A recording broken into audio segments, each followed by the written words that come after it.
আসসালামু আলাইকুম সম্মানিত ভিউয়ার্স। এই কিছুক্ষণ আগে আমি একটা ভিডিও দেখলাম। আমাদের আল্লামা মামুনুল হক সাহেব, তিনি কওমি আলেম, তিনিও জামাতের সঙ্গে জোট করে তিনি ভোট করলেন।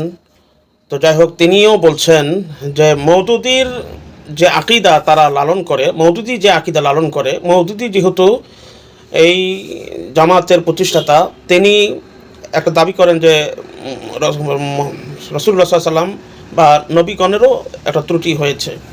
এবং তিনি আরও বলেন যে সাহাবায়ে কেরামগণ মিয়ারে হক তিনি মানেন না। এই বিষয়গুলোতে উনি বললেন যে আমাদের সঙ্গে তার এই মতাদর্শের মধ্যে আমাদের মতানৈক্য রয়েছে এবং মতবিরোধ রয়েছে। তো দেখেন, তিনি আসলে আলেম মানুষ, কওমি আলেম, তিনিই বলছেন যে মওদুদি সাহেবের আকিদা সম্পর্কে।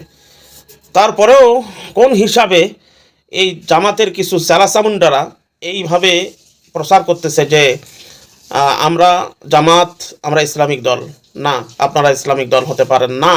এটাই সত্য, এটাই বাস্তব, কারণ আপনাদের নায়েবে আমিরও বলেছেন আমরা ডেমোক্রেসি পলিটিক্যাল পার্টি, আমরা ইসলামিক পার্টি নই, ইসলামিক কোনো দল নই, তবে ইসলামের কিছু রীতিনীতি আমরা ফলো করি। হ্যাঁ।